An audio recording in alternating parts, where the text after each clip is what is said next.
Bismillahirrahmanirrahim. Alhamdulillah nahmaduhu wa nasta'inuhu wa nastaghfiruh wa na'udzu billahi min syururi anfusina wa min sayyiati a'malina may yahdihillahu fala mudilla lahu wa may yudlil fala hadiyalah. Asyhadu an la ilaha illallah wa asyhadu anna Muhammadan abduhu wa rasuluh alladzi la nabiyya ba'dah. Amma ba'du. Alhamdulillah segala puji bagi Allah Subhanahu wa taala yang kembali mempertemukan kita ya dalam majlis ilmu meskipun terpisah jarak dan tempat ya. Juga tak lupa salawat beserta salam semoga senantiasa tercurah kepada junjungan kita Nabi Muhammad sallallahu alaihi wasallam, kepada keluarga beliau, para sahabat dan seluruh pengikut sunnah beliau hingga akhir kiamat, hingga hari kiamat. Kemudian akhwati wa ummahati fillah, marhaban bikunna, ahlan wa sahlan bihudurikunna. Alhamdulillah kita sudah masuk pada akhir Zulqa'dah ya, atau di penghujung bulan Zulqa'dah. Insyaallah besok mungkin perkiraan kita sudah masuk tanggal 1 Dzulhijjah ya. Masya Allah, alhamdulillah kita masih diberikan kesempatan oleh Allah Subhanahu wa taala di waktu pagi ini, yang mana Allah Subhanahu wa taala pun bersumpah ya dengan waktu pagi, yaitu dalam surah Al-Fajr, wal fajr. Kemudian juga wadduha, Masya Allah ya. Kemudian di surah yang lain ada juga Allah bersumpah dengan waktu demi waktu ya, wal asr. Nah, di situ pun walaupun ada pendapat ulama asar itu adalah waktu asar, waktu asar ya. Dan di sini menunjukkan ketika Allah Subhanahu wa taala bersumpah dengan waktu, menunjukkan waktu itu adalah sesuatu yang sangat berharga. Gitu ya. Jadi kalau misalkan ada seorang pengusaha atau pedagang atau pebisnis, kalaulah mereka memiliki modal itu berupa uang, ya, berupa harta, adapun kita seorang manusia itu Allah berikan modal berupa waktu ya akhwat ya. Dan yang saat ini kita lewati adalah modal kita. Pagi ini adalah modal kita. Modal apa? Modal untuk berbekal diri, untuk menambah bekal kita menghadap Allah nanti di hari kiamat ya akhwat ya. Nah, begitupun modal ini nggak bisa disia-siakan ya. Kalaulah uang, bahkan kalau ada salah satu pepatah mengatakan bahwa waktu seperti emas gitu ya, atau waktu seperti pedang. Ya, kalau kita ungkapkan mungkin bisa jadi waktu itu lebih mahal daripada uang, ya. Kalau waktu adalah ismani, misalkan waktu adalah uang, kalau kita katakan bahwa waktu lebih berharga daripada uang atau daripada harta. Kenapa? Kalau uang atau harta bisa dicari lagi, tapi waktu tidak mungkin bisa kembali lagi. Hari ini nggak mungkin kembali lagi ya akhwat ya. Maka kita yang hadir pada Zoom meeting pada pagi ini adalah benar-benar insya Allah sedang memanfaatkan modal dari Allah Subhanahu wa taala agar modal ini menjadi keuntungan kita untuk di dunia dan akhirat kita. Ya insya Allah. Baik akhwati fillah, pada pagi ini insya Allah kita akan melanjutkan kajian tafsir pekanan yang mana kita sama-sama akan mentadaburi surah Al-Mutaffifin, yang mana surat ini yang akan mengingatkan kita tentang pentingnya kejujuran ya, kemudian juga pentingnya amanah, juga kesadaran akan hari pembalasan ya. Kemudian juga nanti di sini juga akan dibahas tentang teguran Allah Subhanahu wa taala kepada orang-orang yang curang dalam timbangan. Namun juga pelajaran penting dalam surah ini adalah mengajak kita untuk jujur dalam ibadah, dalam muamalah, juga dalam menjalankan amanah dan menilai diri kita sendiri atau muhasabah ya insya Allah. Dan di tengah kehidupan yang penuh kesibukan, insya Allah semuanya punya kesibukan ya, tapi menyempatkan diri hadir pada Zoom ini. Semoga tadabbur surah Al-Mutaffifin ini menjadi sarana muhasabah kita, agar hati kita semakin hidup dan semakin takut kepada Allah, sekaligus semakin berharap kepada rahmat Allah Subhanahu wa taala. Baik akhwati fillah, kita masuk pada tahsin terlebih dahulu ya sebelum kita tadabbur. Tahsin surah Al-Mutaffifin. Nah, sebenarnya surah Al-Mutaffifin ini termasuk surah yang favorit ya. Kalau anak-anak itu kalau namanya surah Al-Mutaffifin kadang yang paling lama. Karena Pabaliut gitu ya ayatnya subhanallah. Tapi insya Allah kalau sering dia akan menjadi sebuah ayat yang paling kuat hafalannya kalau walaupun susah ya untuk menghafalnya karena hampir sama dari ayat ke ayat yang lain. Baik, silakan dibuka mikrofonnya akhwati fillah yang sudah terhubung. Kita hanya sampai 5 ayat saja ya insya Allah. A'udzu billahi minasyaitonir rajim. Silakan. Auzubillahi minasyaitonirrajim. Minasyaitonirrajim. Bismillahirrahmanirrahim. Bismillahirrahmanirrahim. Wailul lil mutaffifin. Wailul Wailul lil lil mutaffifin. Masya Allah, wail. Nah, ini di sini mutaffifin. adalah harfulin, wai ya. Karena di sini sebelumnya ada fathah, huruf di pada huruf waw dan setelahnya iya, wai gitu ya. Jangan wai atau apa namanya? Jangan dilewatkan ya-nya. Dan dinamakan dengan huruf lin karena dia kita baca lembut ya, au, ai. Nah, hurufnya ada dua saja, iya dan waw yang sukun keduanya dan sebelumnya berharokat fathah. Maka iya ini adalah salah satu dari huruf layin atau huruf lembut ya. Kemudian ayat keduanya, alladzina idza iktalu 'alan nasi yastawfun. Silakan. الذين Alladzina إذا iktalu 'alan الناس nasi yastawfun. يستعففون. Ya Allah. Tadi sama juga wai huruf lin yastau juga sama au. Berarti apa lagi tadi? Huruf huruf lain lembut ya au ai. Baik. Ayat ketiganya. Wa idza kaluhum aw wazanuhum yukhsirun. وإذا وإذا كالوهم أو كالوهم وزنوهم أو وزنوهم يخسرون. يخسرون. Insya Allah. Kemudian di sini hati-hati ya, jangan au, jangan sampai disamakan dengan nun apa tanwin ketika ketemu sama waw. Karena kalau nun atau tanwin ketemu dengan waw agak ditahan, miu misalkan ya, karena ada nunnya. Tapi kalau di sini tidak ada dengungan, hanya ditekan saja. Awwa, awwa, bukan au, jangan terlalu lama ya. Wa idza kaluhum awwa. Nah, jangan au, tapi awwazanuhum ya. Awwazanuhum yukhsirun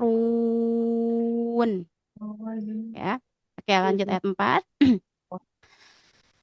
Ala yadhunnu ulaika annahum mab'utsun.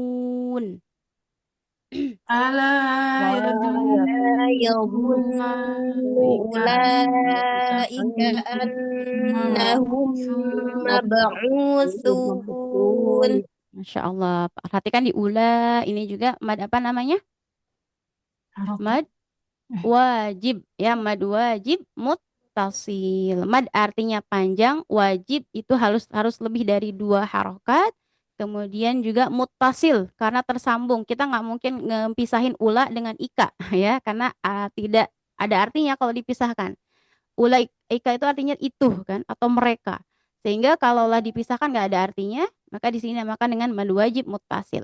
Hukumnya ya akhwati fillah, maka harus lebih dari sepakat para ulama harus lebih dari dua harokat. Jadi bisa tiga, sebagian pendapat ada yang mengatakan tiga harokat, tiga ketukan ya. Ada yang empat, ada yang lima juga, ada yang enam. Jadi apa pakai tangan kita ya ula ya panjang ya. Ulaika maka tidak boleh kita bacanya ulaika. Nggak boleh ya. Harus harus lebih dari dua harokat. Oke, ayat terakhir.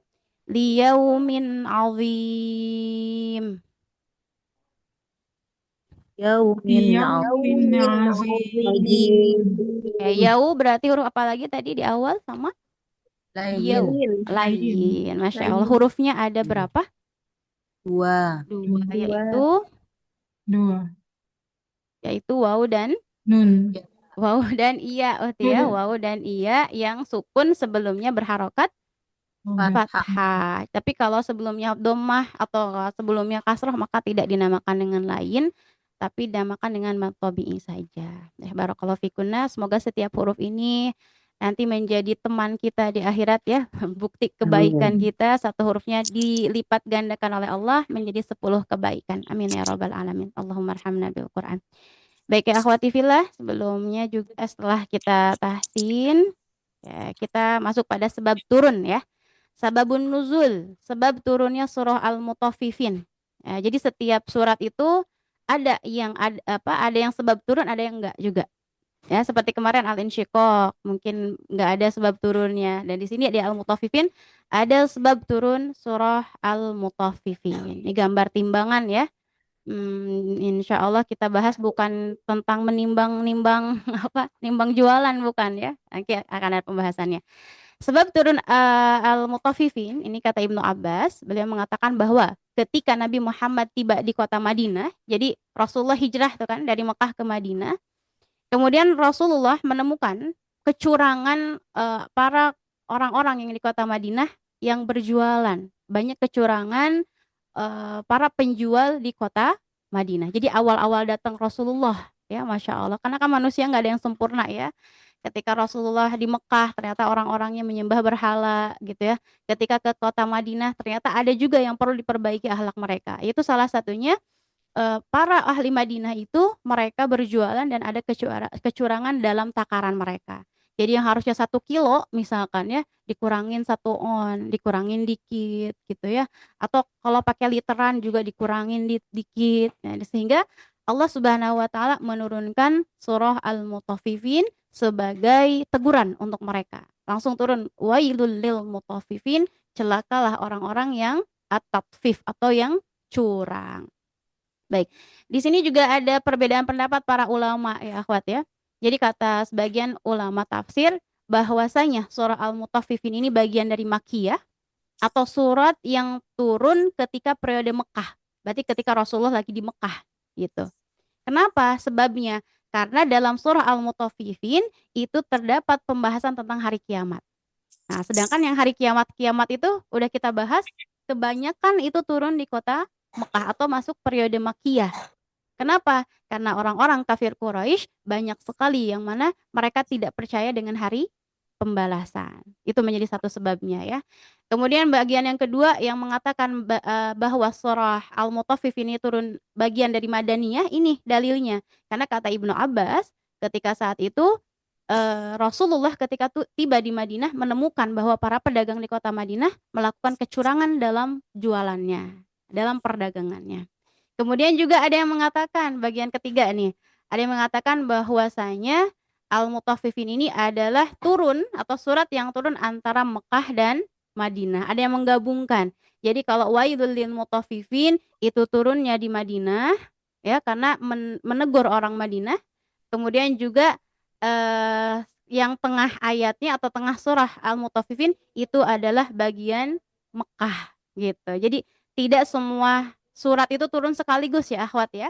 Bisa jadi dalam surah Al-Mutaffifin ini awal tengah suratnya sudah diturunkan di Mekah ya. Kemudian yang awalnya turun di Madinah. Kemudian di suatu waktu Rasulullah membacakan surah Al-Mutaffifin dalam satu kali waktu dari awal sampai akhir ayatnya. Jumlahnya ada 36 ayat ya seperti itu. Jadi yang mana yang benar silahkan cari lagi. Di sini hanya menyampaikan bahwa para ulama pun ada perbedaan pendapat. Ada yang menyebutkan Makkiyah, ada yang menyebutkan Madaniyah, ada yang menyebutkan antara Mekah dan Madinah, dan juga ada yang mengatakan bahwa turun surat ini yang awalnya Madaniyah, yang tengahnya surat apa tadi? Makkiyah. Insya Allah paham akhwat ya. Kemudian disunnahkan juga membaca surah Al-Mutaffifin itu ketika sholat Qiyamul Lail. Jadi Rasulullah Shallallahu Alaihi Wasallam pernah membaca surah Al-Mutaffifin ketika waktu sholat tahajudnya. Jadi boleh ya akhwat, kita pengen dapat pahala sunnah seperti yang dilakukan oleh Rasulullah, coba hafalkan surah Al-Mutaffifin, kemudian kita baca ketika waktu malam ya sebelum sholat witir. Gitu, karena kalau sholat witir yang disunnahkan oleh Rasulullah rakaat pertama adalah surah Al-A'la, Rakaat ketiganya adalah surah Al-Kafirun. Kemudian rakaat ketiganya surah Al-Ikhlas. Atau juga bisa jadi rakaat pertamanya Al-Ikhlas, rakaat keduanya Al-Falaq, rakaat ketiganya An-Nas. Adapun sholat tahajudnya, kita usahakan baca Al-Mutaffifin. Ini di satu waktu pernah ya Rasulullah baca surah Al-Mutaffifin. Baik, kita masuk pada ayat pertama, insya Allah.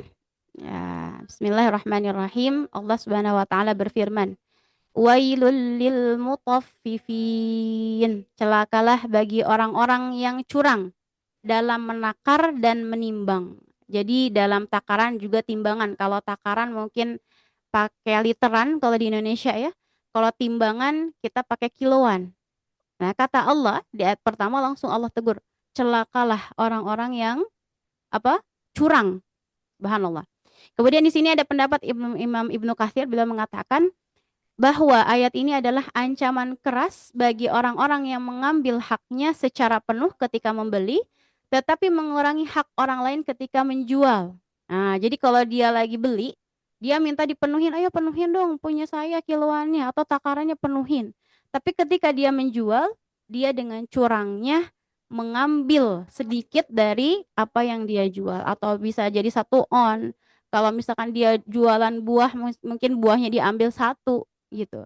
Dan bisa kita pahami ya akhwat ya, ketika dalam kecurangan, kira-kira nih orang-orang yang mengurangi timbangan, yang dikurangi banyak atau dikit nih kira-kira ya akhwat? Banyak. Banyak atau dikit Umi?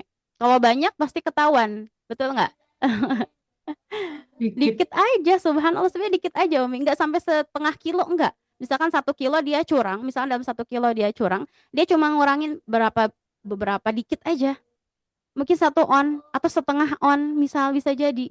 Karena kalau banyak pasti bakal ketahuan. Dia ngurangin 1,5 kilonya pasti bakal ketahuan. Nah, subhanallah, agama Islam itu agama yang sangat sempurna ya akhwat ya.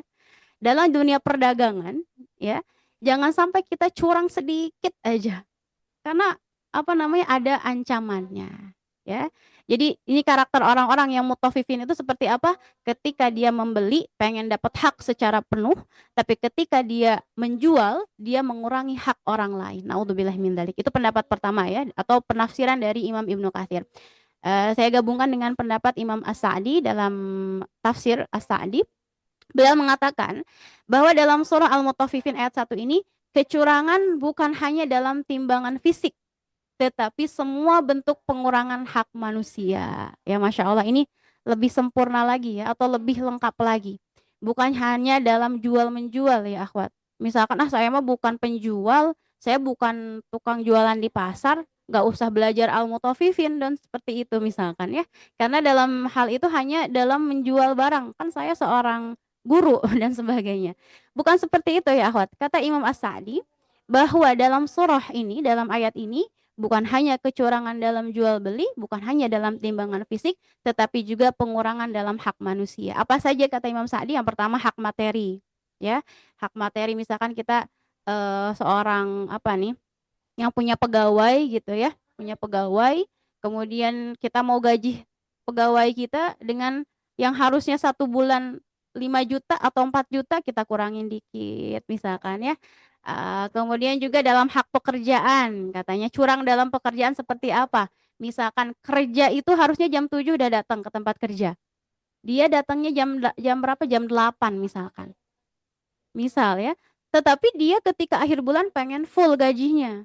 Padahal datangnya telat, jam 8 datang, kemudian pulangnya lebih awal. Lagi jam kerja juga dia malah main HP. Itu pun curang. Nauzubillahi min dzalik ya akhwat ya. Itu pun dalam keadaan curang. Ketika ada orang seperti itu, ini pun teguran. Wailul lil mutaffifin, orang yang curang dalam pekerjaannya gitu ya. Karena Allah Maha melihat, ya, Maha melihat, Maha mengetahui. Kemudian juga dalam hak amanah. Amanah apa? Ini biasanya pada para pemimpin ya. Apakah itu dari RT, RW, apalagi lurah ya, sampai mungkin pemimpin negara. Ini adalah hak amanah. Ketika seseorang memiliki amanah besar, tetapi dia tidak memberikan hak-hak kepada rakyatnya, itu pun adalah kecurangan. Yang di sini ditegur oleh Allah, wailul lil mutaffifin, orang yang curang dalam amanahnya. Ketika dia sudah menjadi pemimpin, dia lupa sama rakyatnya. Dia tidak peduli dengan rakyatnya yang kelaparan. Dia tidak peduli dengan rakyatnya yang bermaksiat. Nauzubillahi min dzalik. Banyak yang terjadi saat ini gitu ya. Ketika sudah menjadi pemimpin, dia lupa tentang amanahnya. Kalau dulu mungkin ketika nyalonin, ayo dukung saya, sampai ngasih uang, ngasih apa sembako dan sebagainya. Tetapi ternyata ketika sudah menjadi pemimpin, dia lupa akan amanah. Maka ini pun wailul lil mutaffifin. Kemudian juga kata Imam As-Sa'di, hak dalam hubungan sosial. Hubungan sosial ini apa? Bisa jadi tentang kita ya, kepada anaknya, apa seorang ibu kepada anaknya, anak kepada orang tuanya. Misalkan seorang orang tua pada punya amanah dari Allah gitu ya, punya anak, tapi ketika di rumah anaknya dibiarkan saja, tidak dididik ya, tidak diberikan kebaikan, tidak diajarkan kebaikan di rumahnya, dibiarkan saja main HP tanpa diajarkan Al-Qur'an. Ini pun termasuk bagian dari orang-orang yang curang. Amanah gitu. Ini kan hak sosial. Dia punya amanah untuk mendidik anaknya, tetapi dia tidak mendidik dengan baik. Ya. Kemudian juga ada penambahan dari ulama yang lain bahwa curang itu juga ketika manusia berhubungan atau muamalah dengan Allah Subhanahu wa taala. Maksudnya apa? Ketika Allah perintahkan kepada hambanya salat.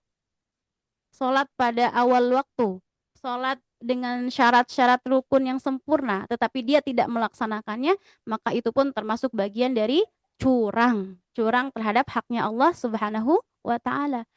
Kita diberikan apa sama Allah? Diberikan nikmat yang banyak sekali dalam setiap hari ya, bahkan pagi ini aja Allah berikan kita nikmat sehingga ketika kita bangun itu disunahkan sama Rasulullah kita baca doa alhamdulillahilladzi ahyana ba'dama amatana wa ilaihin nusyur. Kita diperintahkan untuk memuji Allah. Ya Allah, terima kasih segala puji bagi Engkau yang telah membangunkan kami setelah kami tidur, yang telah menghidupkan kami setelah kami mati. Ya, karena mati itu adalah atau tidur itu adalah mati suri ya, atau diistilahkan mati. Ini adalah nikmat dari Allah Subhanahu wa taala.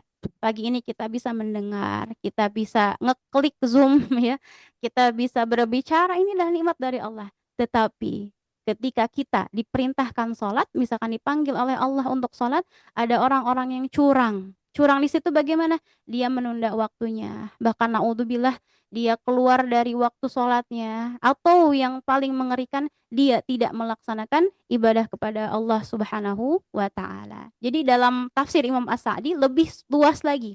Wailul lil mutaffifin, celaka bagi orang yang curang. Curangnya lebih lebih banyak lagi, bisa jadi curang dalam hal materi, ya, dalam pekerjaan, dalam amanah, dalam hak sosial, bahkan hak terhadap beribadah kepada Allah Subhanahu wa taala. Wal iyadu billah.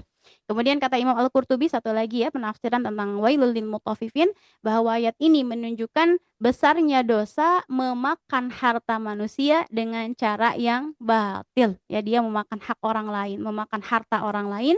Kemudian sedikitnya kecurangan tidak membuat dosa menjadi ringan. Tadi itu di awal ya, bahwa kecurangan itu bukan sesuatu yang besar ya, bukan.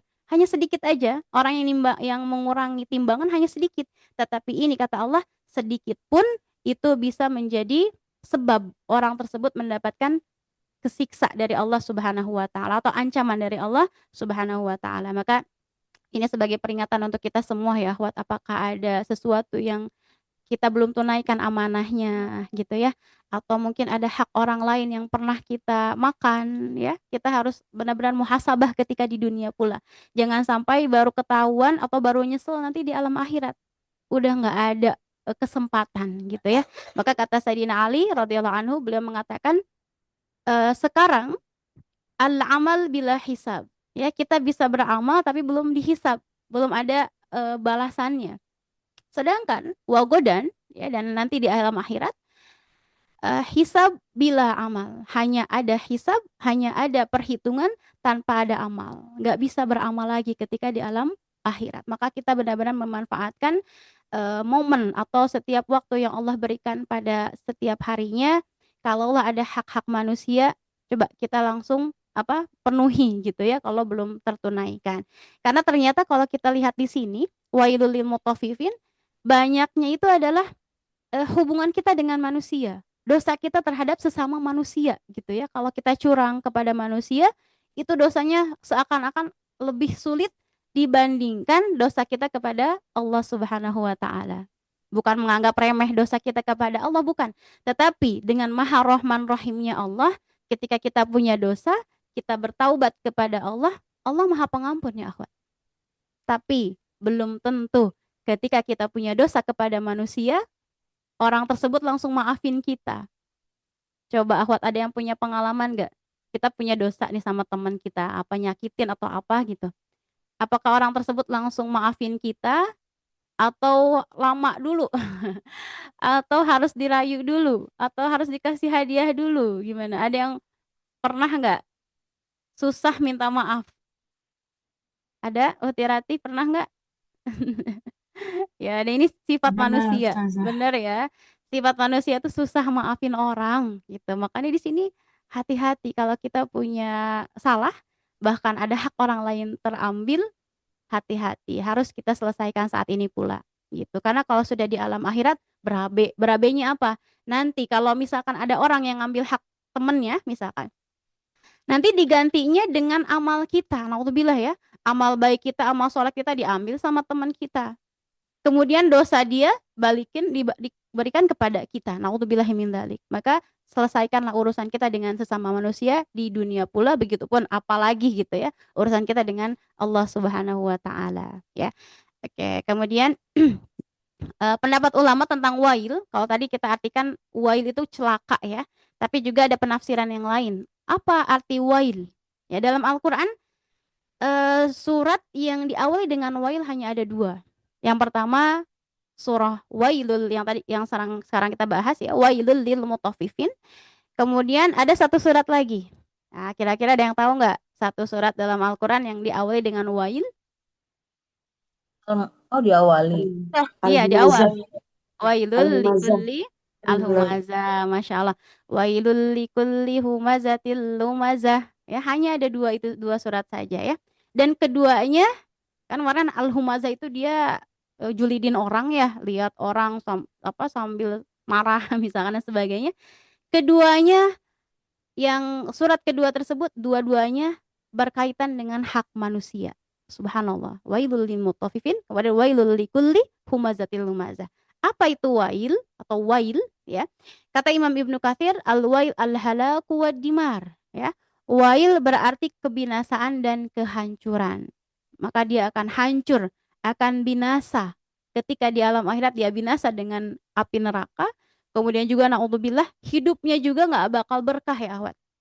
Orang yang melakukan kecurangan di dunia, dia wail, dia juga tidak akan berkah. Tidak berkah di keluarganya, naudzubillah min dzalik ya, karena dia mengambil hak orang lain. Misalkan dia punya harta haram karena curang dalam perdagangannya atau dalam bisnisnya, atau juga curang dalam amanahnya dan sebagainya. Keluarganya pun naudzubillah akan mendapatkan akibatnya. Keluarganya nggak soleh-soleha, bisa jadi, ya kan? Anak-anaknya membangkang, anak-anaknya melakukan perbuatan yang tidak baik. Itu adalah wail juga. Kemudian kata Imam Ibnu Atha, beliau mengatakan al-wailu wadin fi jahannam. Nah, wail juga adalah lembah di neraka jahanam. Jadi di neraka jahanam, waliyadzubillah ya, kita berlindung kepada Allah agar tidak termasuk bagian di dalamnya. Bahwa di neraka jahanam itu ada namanya wail. Wail itu adalah sebuah lembah. Jadi ada dua gunung, di tengah-tengah itu lembah, namanya lembah wail. Apa saja yang ada di dalam atau di wail itu?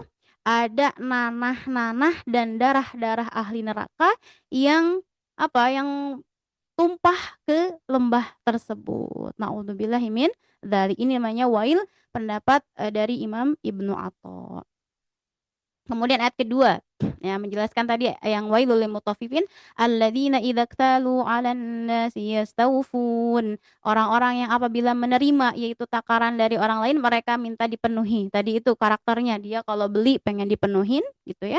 Dalam ayat 2 alladzina idza ktalu 'alan nasi yastawfun, yakni bila mereka menerima takaran dari orang lain maka mereka meminta supaya dipenuhi dan diberi tambahan. Maka nggak jarang ya akhwat ya, kalau ke pasar misalkan kasih diskon dong gitu kan, suka ada ibu-ibu gitu ya, lebihin dong sayurannya atau kasih lebih. Nah itu sering kan seperti itu ya, minta diskon. Cuma cuma yang disayangkan kalau ke pasar tradisional Orang-orang tuh berani ya minta diskon, diskon gitu. Padahal harganya murah misalnya. Tetapi kalau di mall-mall, padahal harganya mahal dibeli aja gitu. Kenapa? Karena untuk gengsi ya, untuk biar bergengsi belinya di mall misalkan sayuran. Tapi yang sangat disayangkan ketika mereka beli di pasar-pasar tradisional, mereka minta lebihin, ayo dong kasih diskon, kurangin harganya atau sebagainya. Ya, alladzina idza iktalu 'alan nasi yastawfun. Begitupun hak amanah ya akhwat ya. Ini pun kata para ulama, seorang suami terhadap istrinya pun bisa jadi celaka atau curang. Curang mereka seperti apa? Mohon maaf.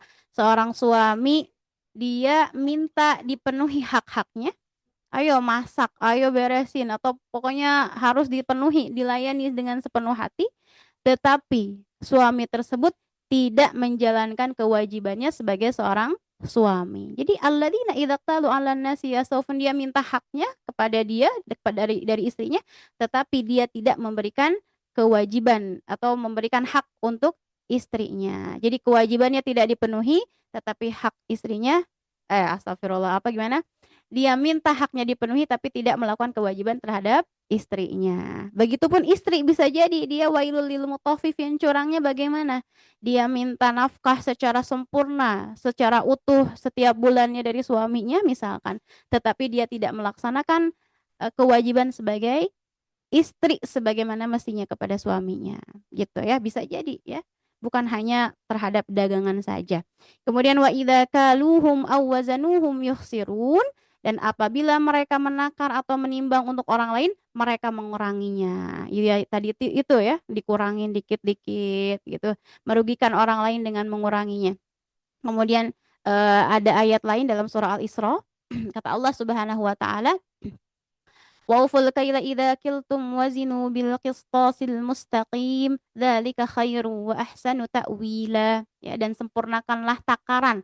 Apabila kalian menakar, ini perintah Allah, kalau nakar sempurnain, dan timbanglah dengan neraca yang benar, maka itulah yang lebih utama bagi kalian dan lebih baik akibatnya.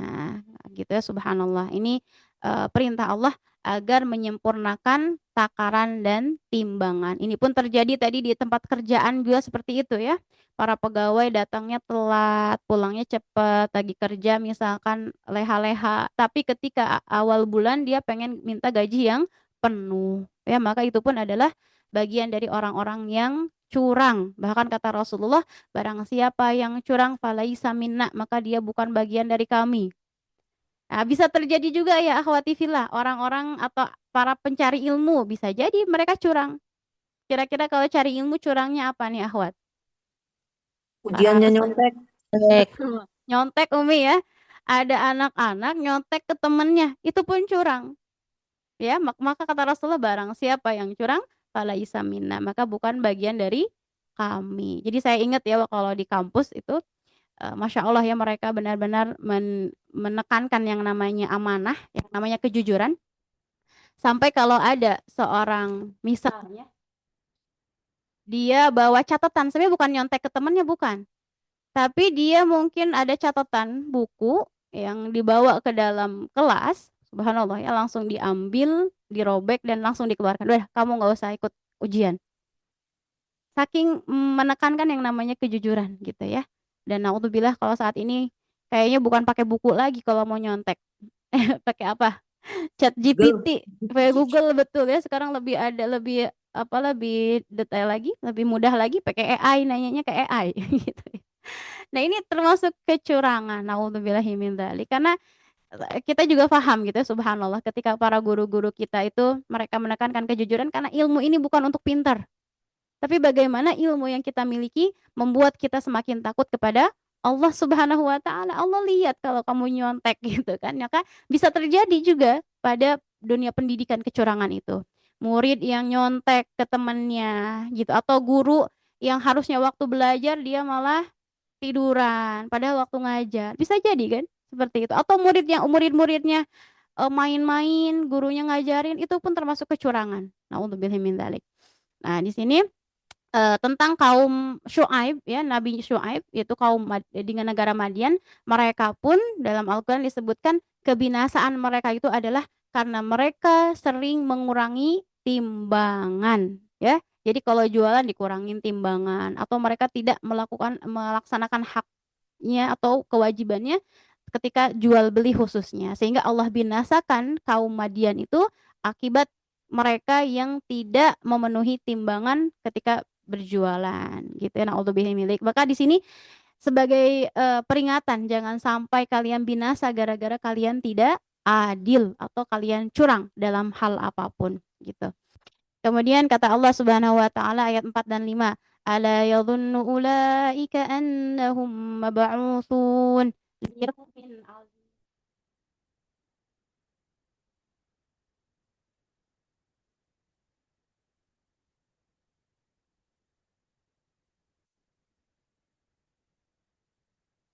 Ya, suaranya putus-putus. Ya, kemudian ya akhwati fillah ayat 4 dan 5 ini menjelaskan bahwa orang-orang yang tadi curang itu kenapa? Yaitu tidakkah orang-orang itu yakin ulaika annahum mab'utsun? Sesungguhnya mereka akan dibangkitkan. Ya, lagi-lagi subhanallah dalam ayat ini kebanyakan orang-orang yang melakukan kecurangan adalah sebabnya mereka tidak percaya dengan hari kebangkitan. Maka percaya terhadap hari akhir, percaya terhadap hari kiamat ini adalah kendaraan kita untuk bisa beramal soleh. Ya ahwati fillah yang hadir di sini kalau tidak didasari dengan keimanan, susah gitu ya ahwat ya. Susah untuk mau ikut kajian, nggak mau ya. Mungkin susah juga tutup aurat karena dia tidak meyakini dengan hari pembalasan. Dan apa hubungannya dengan ayat sebelumnya? Bahwa orang-orang yang curang dalam segala hal yang tadi sudah disebutkan oleh ahli tafsir ya dalam Al-Qur'an ayat 1 2 3 itu bahwa salah satu penyebab mereka itu tidak percaya, tidak yakin dengan al-mab'uts atau hari ketika dibangkitkan manusia. Liyaumin azim, pada suatu hari yang sangat besar. Ya subhanallah. Allah Subhanahu wa taala menyebutkan hari kebangkitan itu adalah hari yang besar. Hari yang sangat menakutkan ya akhwati fillah. Maka dalam tafsirnya kata Ibnu Katsir, mereka sama sekali tidak takut kepada hari berbangkit ya yang di hari itu mereka akan diberdirikan di hadapan Allah Subhanahu wa taala, semuanya kita ya akhwat. Semua akan berdiri di hadapan Allah Subhanahu wa taala. Hadis yang kemarin juga sudah disampaikan kata Rasulullah, setiap manusia itu berdiri hanya punya tempat hanya untuk berdiri saja.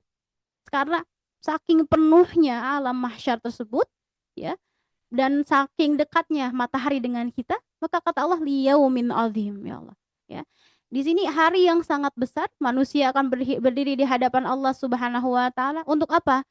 Ya, untuk dihisab ya. Dan Allah Subhanahu wa taala mengetahui semua isi dan rahasia. Allah tahu kecurangan kalian.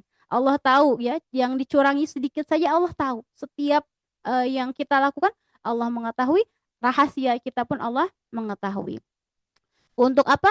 Untuk dimintai pertanggungjawabannya, yaitu di hari yang menakutkan. Karena banyak peristiwa yang dahsyat terjadi di hari itu lagi sangat mengerikan. Jadi sangat dahsyat juga kita akan sangat-sangat takut.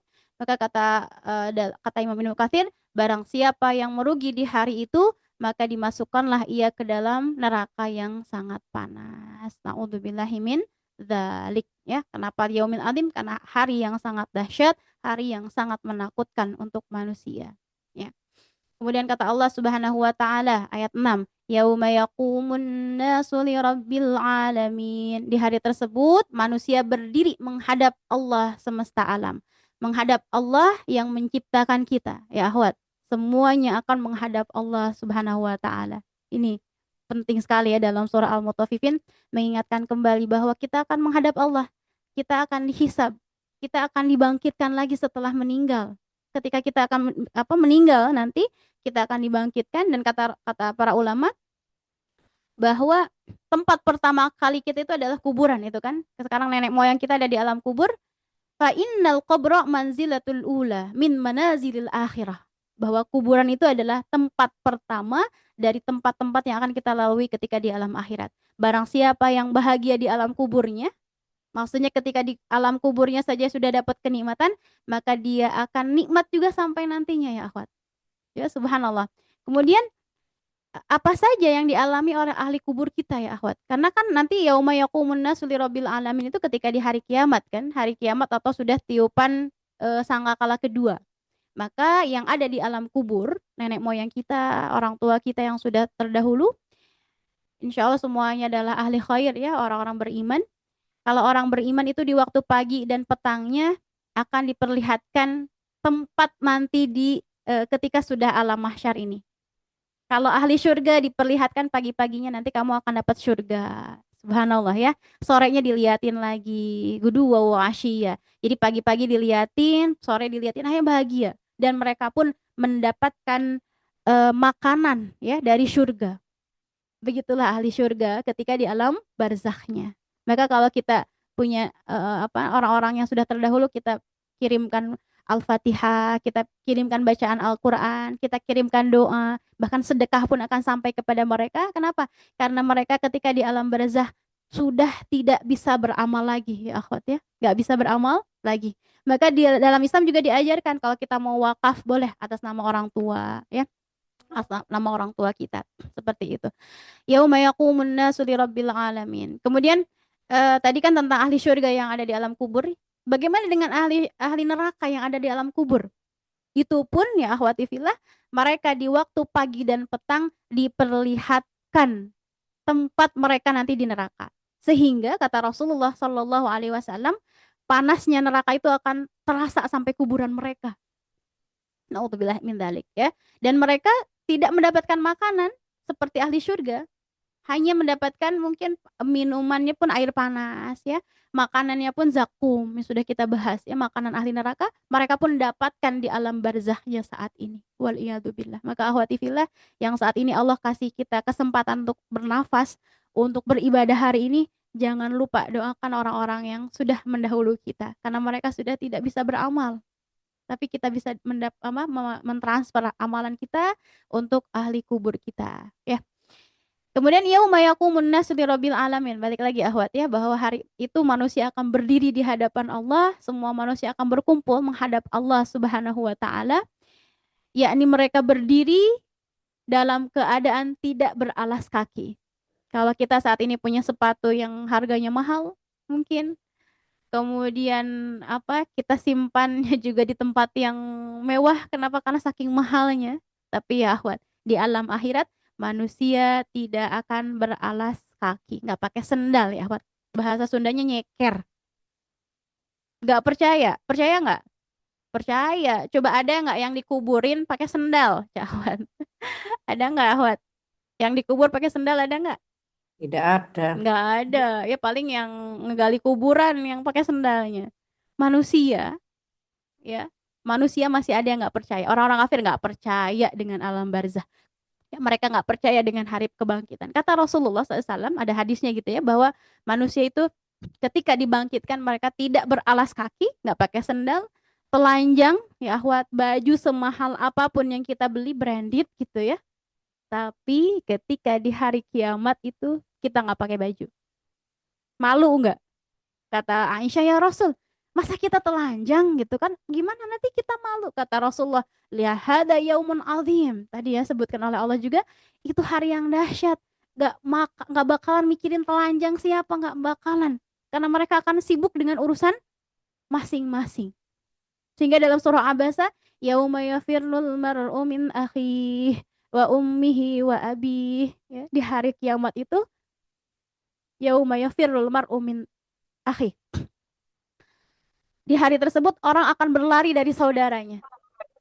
Orang akan berlari dari ibunya, berlari dari ayahnya. Kenapa berlari? Jadi kalau kita kan ada suara yang terbuka ya. Kalau kita kan kangen ya sama ayah, kangen sama ibu misalkan dan sebagainya yang udah mendahului kita kan rindu ya.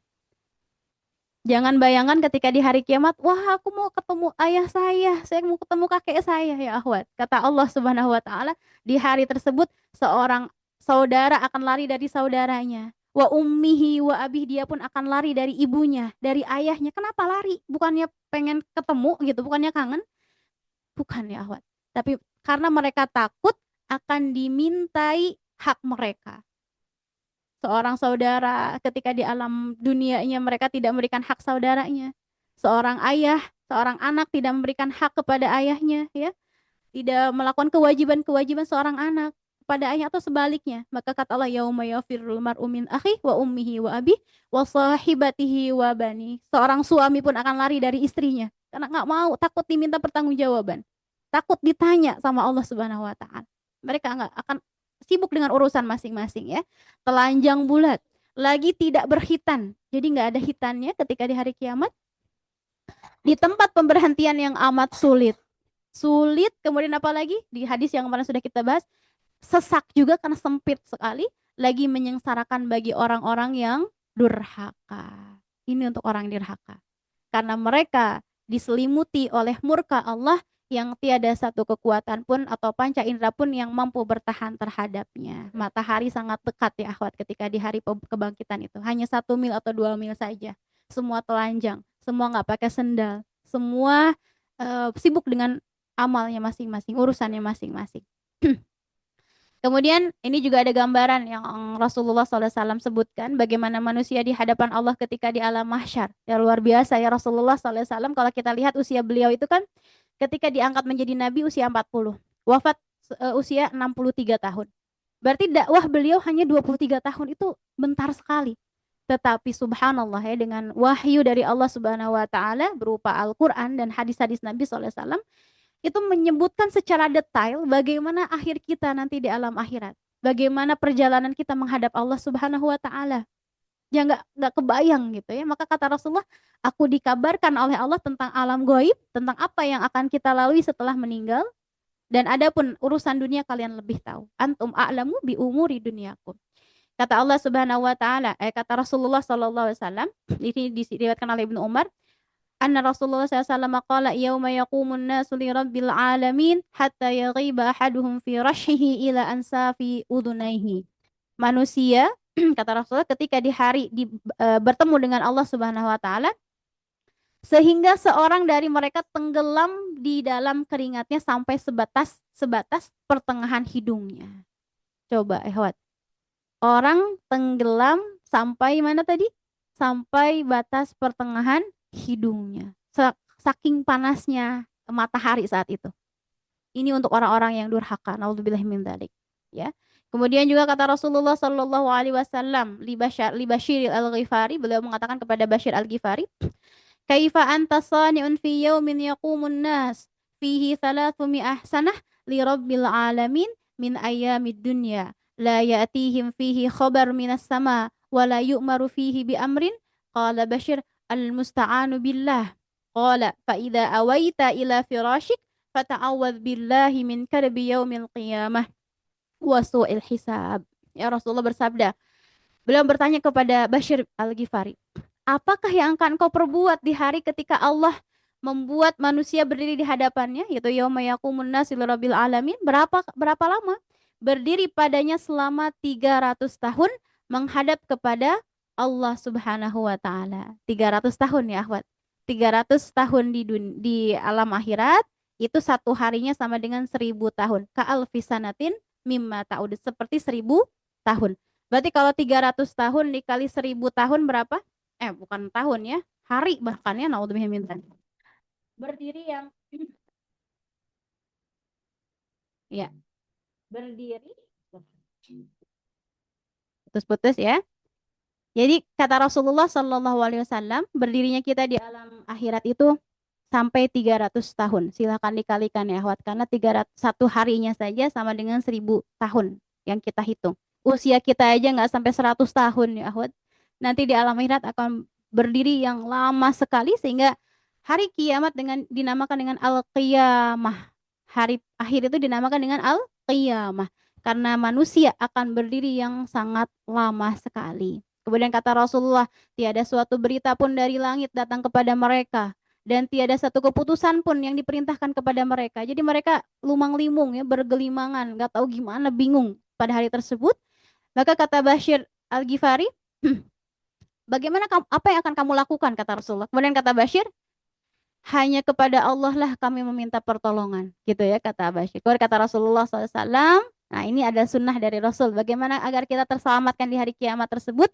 Maka faida awaita ila firasyik, kalau kita mau tidur, maksudnya ketika kita akan beristirahat di waktu malam, fata'awwadz billahi min karbi yaumil qiyamah. Maka mintalah perlindungan kepada Allah dari buruknya atau susahnya hari kiamat, wasu'il hisab, dan minta tolong kepada Allah, meminta berlindung kepada Allah dari buruknya hisab.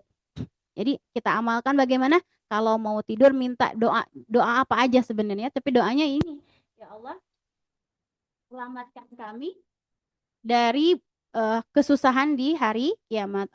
Allahumma inni a'udzubika min karbi yaumil qiyamati wa su'il hisab gitu ya. Setiap akan tidur malam gitu. Karena kita nggak tahu ketika kita tidur apakah akan bangun lagi atau enggak gitu ya. Kemudian ada doa juga yang disunahkan oleh Rasulullah sallallahu alaihi wasallam, an Aisyah anna Rasulullah sallallahu alaihi wasallam kana yaftatihu qiyamil lail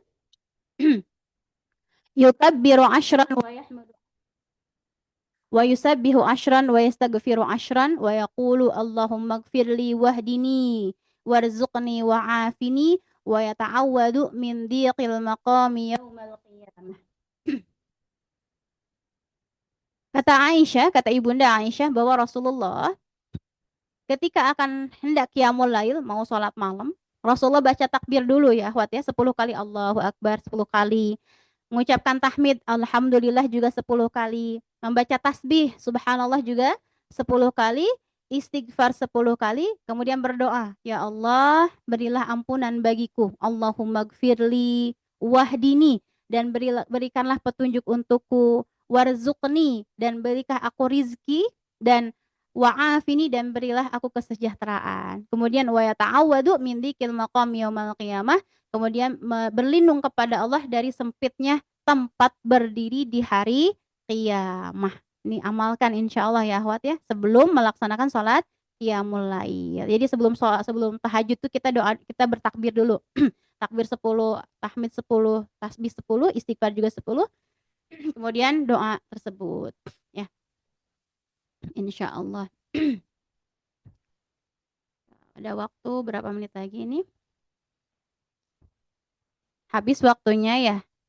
Sebentar. Tadinya setengahnya aja. Ada 5 menit lagi ya, Ahwat ya. Oke, kemudian ayat ketujuhnya. Kata Allah Subhanahu wa taala, "Kalla inna kitabal fujjari lafi sijjin." Ayat 7, sekali-kali jangan curang. Kata Allah, ingat lagi jangan curang. Kenapa? Inna kitabal fujjari lafi sijjin. Sesungguhnya kitab orang yang durhaka, yang curang tadi itu berada dalam sijjin. Kata Allah dalam ayat 8, "Wa ma adraka ma sijjin." Tahukah kamu apakah sijjin itu? Nah, para ulama menjelaskan ya. Jadi penjelasannya bukan di ayat 9 tetapi ditafsirkan oleh para ulama. Sijjin itu adalah sesuatu yang sangat menakutkan, penjara yang abadi, dan azab yang menyakitkan. Nauzubillahi min dzalik ya. Kemudian di antara para ulama mengatakan bahwa yang dimaksud dengan sijin ini adalah tempat yang terletak di bawah perut bumi, lapis yang ketujuh ya akhwat. Lapis yang ketujuh. Jadi di bawah bumi ini ada 7 lapis, kan Allah sebutkan, Allah ciptakan 7 lapis langit dan 7 lapis bumi, itu kan. Dan neraka itu atau sijin ini ada di lapis yang paling bawah, di bawah langit, di bawah bumi yang paling bawah sekali, dan di situ ada penjara yang sangat abadi. Naudzubillahi min dzalik. Mungkin pernah dengar ya, ada kisah orang yang ngegali sumur sampai ke bawah banget, kemudian dia meninggal karena udah nggak ada oksigen. Atau misalkan di pegunungan ada lava ya, misalkan semakin dalam itu semakin panas lagi, di bawah itu ada di bawah tanah ini, semakin kita gali ke bawah itu semakin ada udara yang sangat panas. Wallahu a'lam bishawab. Dan ini kata para ulama, sijin itu adalah satu tempat penjara yang abadi yang ada di bawah lapisan paling bawah bumi. Nauzubillahi min dzalik. Kemudian kata Abu Hurairah, an Nabi sallallahu alaihi wasallam qala, "Al-falaq jubbun fi jahannam mughatta wa amma sijin famaftun." Kata Abu Hurairah, Rasulullah pernah bersabda, al-falaq adalah sebuah sumur tertutup di dalam neraka jahanam. Jadi di neraka jahanam itu ada sumur yang tertutup, ada juga sumur yang terbuka.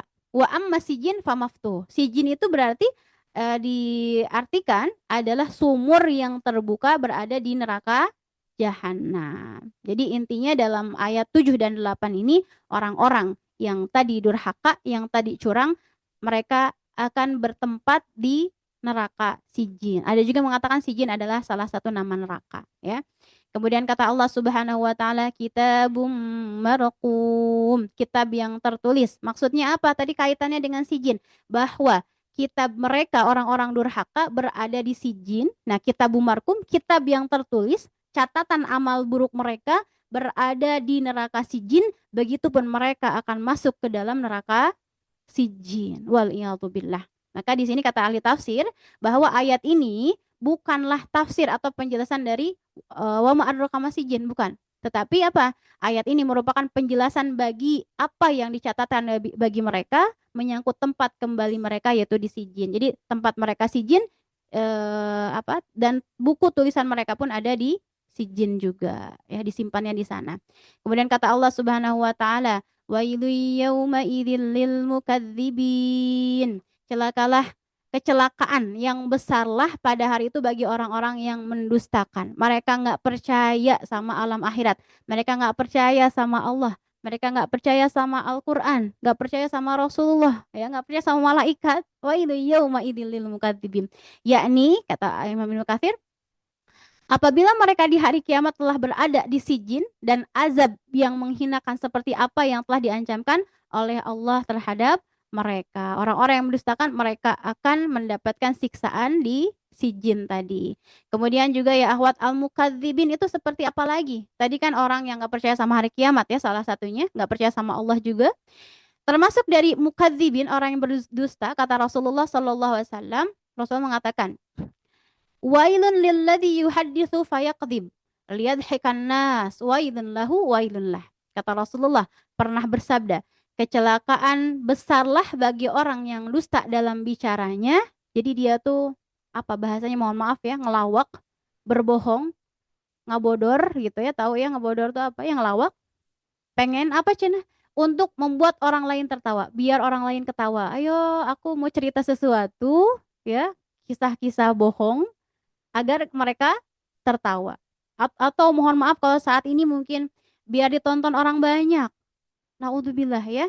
Dia bikin konten-konten yang aneh-aneh, bahkan dengan perkataan-perkataan yang aneh-aneh agar orang suka, agar orang ketawa.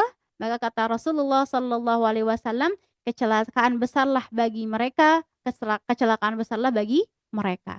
Karena mohon maaf ketika ada orang minta ditertawakan orang lain, itu biasanya membuat orang lain lupa akan Allah, lupa akan alam akhirat.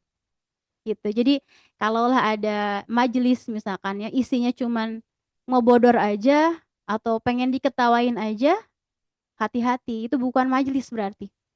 Berarti namanya apa? Komedi gitu ya, buat ngebodor gitu.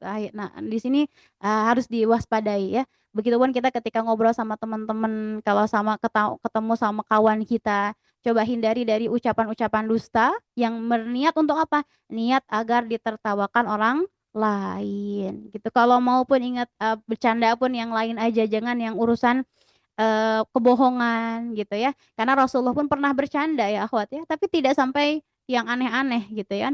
Jadi Rasulullah pernah makan kurma, kemudian bercanda gitu ya, makan kurma, kemudian bijinya dikasih ke yang lain gitu ya, bijinya ini apa? Ya candaan Rasul tuh nggak membuat yang sampai kita melupakan Allah Subhanahu wa taala. Ya, maka di sini hati-hati orang-orang yang banyak bercanda, bahkan candaannya sampai berbohong gitu ya, hanya untuk ditertawakan. Kemudian kata Allah Subhanahu wa taala, alladzina yukadzibuna biyaumiddin, itu orang-orang yang mendustakan hari pembalasan, yaitu tadi bahwa ketika kita beramal soleh itu roda kita atau kendaraan kita itu adalah percaya akan hari pembalasan. Karena kalau nggak percaya sama hari pembalasan, sulit kita mau beribadah kepada Allah. Ya, mereka tidak percaya akan kejadiannya, tidak meyakini keberadaannya, dan menganggap mustahil perkara itu terjadi. Mereka nggak percaya sama hari kiamat. Kemudian juga wa mayukadzibu bihi illa kullu mu'tadin athim. Kenapa mereka bisa nggak percaya? Ya, Kenapa mereka nggak percaya sama hari kiamat? Katanya kata Allah Subhanahu wa taala, melainkan karena mereka berdosa. Jadi intinya mereka tidak mau menerima kebaikan karena dosa mereka sendiri ya, akhwat. Karena dosa mereka, hatinya udah tertutup. Misalkan kita udah pakai kerudung nih, akhwat ya. Kalau kita lihat perempuan nggak pakai kerudung padahal muslim, kita kan langsung nggak enak hatinya ya, kok dia nggak pakai jilbab sih, kan muslim, oh muslimah gitu kan. Tapi untuk mereka yang nggak pakai jilbab udah biasa. Saya udah biasa nggak pakai jilbab. Saya udah biasa pacaran misalkan ya. Sehingga karena sudah terbiasa itu, ketika ada nasihat pun mereka tidak akan bisa menerima. Kenapa? Wa ma yukadzibu bihi illa kullu mu'tadin athim, karena sebab mereka sendiri sudah melampaui batas sehingga hati mereka sudah tertutup dengan dosa gitu. Naudzubillahi min dzalik. Orang-orang yang nggak percaya sama alam akhirat salah satunya karena sudah tertutup hati mereka dengan dosa mereka. Kemudian wa idza tutla alaihi ayatuna qala asatirul awwalin. Ya, oke, Ahwat izinnya sampai ayat 17 aja. Insyaallah sisanya pekan depan ya. Karena panjang ayatnya. Oke. Kata Allah wa idza tutla alaihi ayatuna qala asatirul awwalin, dan apabila dibacakan kepada mereka ayat-ayat Al-Qur'an ya, mereka mengatakan asatirul awwalin. Dalam Al-Qur'an itu cuma dongeng-dongeng orang yang terdahulu. Nah, ini persis yang diucapkan oleh orang-orang kafir Quraisy. Mereka mengatakan bahwa dalam Al-Qur'an hanya dongeng terdahulu, sehingga mereka nggak mau percaya sama Al-Qur'an, nggak mau percaya sama Rasulullah Shallallahu Alaihi Wasallam. Yakni tafsirnya apabila dia mendengar kalamullah dari Rasulullah Shallallahu Alaihi Wasallam, maka dia mendustakannya, menuduh dengan prasangka yang buruk, maka dia meyakini sebagai buatan-buatan atau dongeng-dongeng orang terdahulu. Kemudian kata Allah Subhanahu wa taala, kalla bal rana ala qulubihim ma kanu yaksibun. Kalla ini sebagai bentuk penentangan ya, enggak seperti itu gitu. Salah apa yang mereka sangkakan. Kata mereka bahwa Al-Qur'an adalah kisah yang terdahulu, enggak seperti itu. Rona, kata Allah, sebenarnya apa yang selalu mereka dustakan itu menutupi hati mereka. Tadi itu, kenapa mereka dusta kepada Al-Quran? Karena hati mereka sudah terlalu banyak dosanya, sudah terlalu banyak maksiatnya. Yakni keadaannya tidak seperti itu, ya kata Allah. Kemudian di sini ada satu hadis kata Rasulullah Shallallahu Alaihi Wasallam, Innal abda idza akhta khati'atan nukitat fi qalbihi nuktatun. Ya, langsung artinya saja. Sesungguhnya seorang hamba itu apabila berbuat satu dosa, maka terjadilah satu nuktah hitam pada hatinya. Jadi kalau kita ibaratkan ada satu kertas putih ya, akhwat ya. Kita cocolkan, kita kasih bintik satu aja ya, pakai pulpen hitam.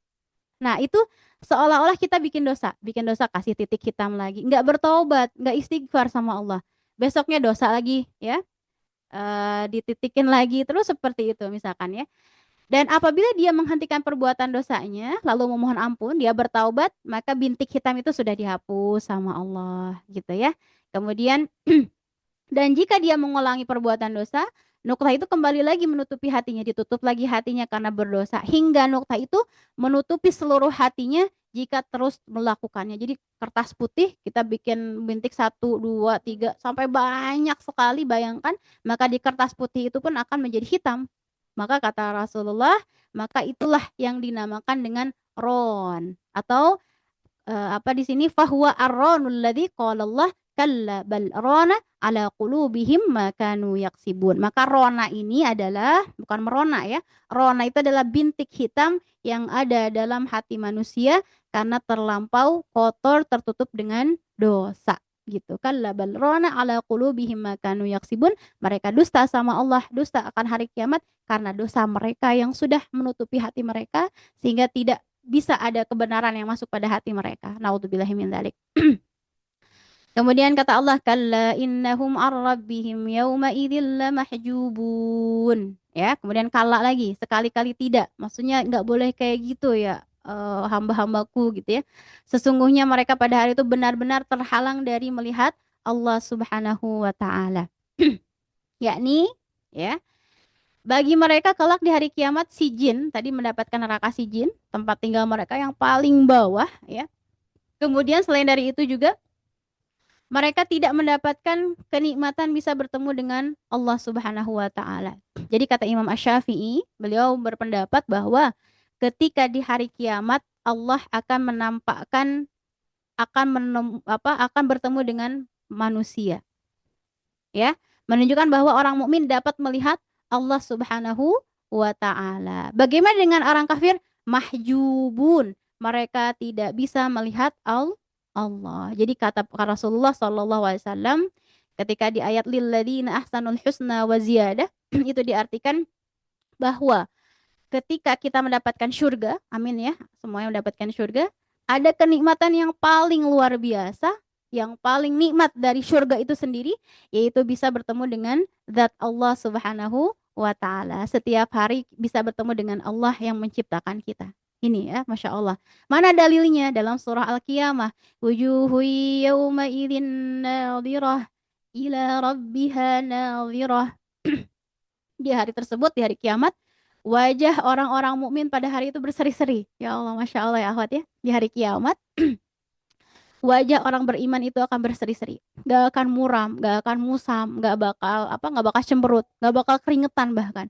Kemudian juga ila rabbiha nadhirah. Mereka bisa melihat zatnya Allah Subhanahu wa taala. Subhanallah ya. Kemudian juga di sini menunjukkan bahwa banyak hadis yang sahih lagi mutawatir menyatakan bahwa orang mukmin dapat melihat Allah di negeri akhirat dengan penglihatan mata, yaitu di tempat pemberhentian hari kiamat dan juga di dalam surga-surga yang mewah. Jadi di hari kiamat orang mukmin bisa bertemu Allah, bisa melihat Allah. Sedangkan orang-orang durhaka Allah hijab. Allah nggak mau melihat mereka ya akhwat. Naudzubillah min dzalik. Mereka nggak beriman kepada Allah, nggak beriman kepada Rasulullah. Yang hanya bisa melihat Allah adalah orang-orang pilihannya, orang-orang yang beriman. Bagaimana caranya kita nggak tahu, Allah alam bisawab. Kita cukup imani ya akhwat. Ketika kita punya iman ya bahwasanya Rob semesta alam, Allah Subhanahu wa taala yang kita sembah setiap harinya, yang Allah menciptakan kita bisa bertemu dengan Allah Subhanahu wa taala. Maka bersiap ya akhwat ya. Bagaimana kita persiapkan pertemuan itu? Maka bersiap dengan amal solih, persiapkan dengan kecintaan kita terhadap Al-Qur'an. Kata Abdullah Ibnu Mas'ud beliau mengatakan, "Kalaulah kamu pengen tahu apakah engkau mencintai Allah atau tidak? Jadi barometer kita cinta Allah atau tidak? Apa kata Abdullah Ibnu Mas'ud? Maka lihatlah lihatlah bagaimana hubungan kamu dengan Al-Qur'an." Gitu. Masya Allah ya, kata Abdullah Ibnu Mas'ud beliau ahli Al-Qur'an ya. Sahabat Nabi yang paling fasih bacaannya. Dan riwayat juga banyak yang sampai kepada Abdullah Ibnu Mas'ud. Kata beliau mengatakan, kalau kalian ingin tahu kalian cinta kepada Allah atau tidak, maka lihatlah bagaimana interaksi kalian dengan Al-Qur'an. Ya akhwat, maka sangat menyedihkan kalau kita jauh dari Al-Qur'an, maka takutnya ternyata cinta kita sebatas itu. Gitu. Karena kalau kita dapat surat cinta ya, surat cinta dari orang tua, misalkan dulu di pondok suka dapat SMS dari orang tua atau dari suami dulu, misalkan ya dulu pernah ngirim SMS, kirim WA gitu kan. Saking kita cintanya misalkan sama pasangan kita atau sama anak-anak kita sekalipun itu, kita akan baca terus-menerus, oh ini tulisan mereka, ini ucapan mereka, ungkapan mereka. Nah, bagaimana dengan Rob semesta alam Allah Subhanahu wa taala gitu ya. Allah kasih kita Al-Qur'an. Kemudian kita jarang baca tapi ngaku aku cinta Allah, tapi jarang baca Al-Qur'an. Maka tidak heran ketika kata Abdullah Ibnu Mas'ud, bagaimana barometer seorang hamba cinta sama Allah, lihatlah bagaimana dia interaksi dengan Al-Qur'an. Maka Allahummarhamna bil Qur'an ya. Kita minta sama Allah, ya Allah sayangi kami melalui Al-Qur'an ini. Ya Allah kami cinta kepada Engkau, maka cintakan kami juga gitu ya dengan kita mencintai Al-Qur'an. Wujuhu yauma idzin nadhirah ila rabbiha nadhirah. Kita minta sama Allah biar bisa ketemu sama Allah kelak ya. Kemudian ayat 16 17 terakhir ini insyaallah. Kata Allah Subhanahu wa taala, "Tsumma innahum lasalul jahim." Kemudian sesungguhnya mereka benar-benar masuk neraka. Tadi dari awal orang yang curang, orang yang ingkar, orang yang mengatakan bahwa Al-Qur'an adalah asatirul awwalin, orang-orang yang percaya sama hari kiamat, kata Allah mereka benar-benar, ada lam di sini ya akhwat ya, dalam kaidah bahasa Arab ini lam ini adalah sebuah kata untuk kepastian. pasti, benar-benar. Ada inna juga di sini, sungguh-sungguh, Masya Allah. Ada dua penegasan dari Allah. Orang yang curang, orang yang berdusta kepada Allah, mendustakan hari kiamat, sungguh mereka akan masuk ke dalam neraka. Kemudian kata Ibnu Katsir, kemudian mereka orang-orang kafir itu selain dihalangi dari melihat Tuhan mereka, jadi siksaan pertama mereka nggak bisa ketemu Allah, ya pada Allah Maha Pemurah, Maha Penyayang, dan mereka juga akan dimasukkan ke dalam neraka dan menjadi penghuni tetap neraka. Al-Jahim ini neraka paling bawah, paling dasar. A'udzubillahi min dzalik.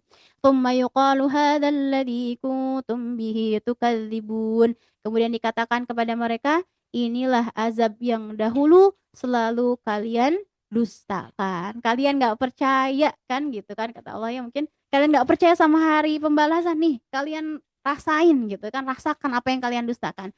Maka di sini pun dikatakan hal tersebut kepada mereka dengan nada mengecam, bukan nada yang baik-baik ya, tapi dengan mencemooh, dengan menghinakan, merendahkan mereka. Bahkan penjaga neraka itu namanya malaikat Zabaniyah ya. Beliau itu ketika di Isra Mi'rajkan Rasulullah SAW, Rasulullah pun diperlihatkan surga, diperlihatkan neraka. Kemudian kata Rasulullah, wahai Jibril, itu siapa? Yang cemberut aja. Dia wajahnya cemberut aja gitu. Kemudian kata malaikat Jibril, itu malaikat Zabaniyah, kata itu yang akan menjaga neraka. Jadi kalau ada orang yang akan masuk neraka ya dia nggak senyum ya, Hot ya. Cemberut, kemudian fadzuku adabal hariq, dia bilang rasakan gitu, kata para malaikat, rasakan siksaan yang membakar ini, rasakan akibat dari kedustaan kalian di alam dunia dahulu ya. Begitu akhwati fillah di ayat 17. Insya Allah kita lanjut Al-Mutaffifin di pekan depan. Mudah-mudahan masih Allah berikan kesehatan, umur panjang, dan hidayah ya, taufik hidayah dari Allah Subhanahu wa taala untuk terus membersamai Al-Quran sampai akhir hayat kita. Amin ya robbal alamin. Mohon maaf lahir batin. Sekedar mengingatkan, insya Allah kita mudah-mudahan masuk bulan Zulhijjah besok ya. Tanggal 1 Zulhijjah.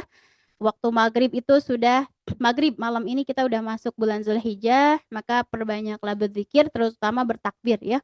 Allahu Akbar, Allahu Akbar. Boleh takbir lebaran juga boleh akhwatnya. Dan saling mendoakan. Ada salah satu peserta tadabur yang sudah berangkat ke tanah suci ya. Kita doakan beliau dalam keadaan sehat walafiat dan pulang menjadi haji yang mabrur. Amin ya robbal alamin. Oke, kita tutup dengan doa kafaratul majlis. Subhanakallahumma bihamdik asyhadu an la ilaha illa anta astaghfiruka wa atubu ilaik. Walhamdulillahirabbil alamin. Assalamualaikum warahmatullahi wabarakatuh. Waalaikumsalam warahmatullahi wabarakatuh. Syukran Ustazah, sehat-sehat buat semuanya. Jazakallah Ustazah. Wa yakin akhwat wa iyyakunna. Selamat beraktivitas ya. Ya, saya mau senam pagi. Baik, Umi.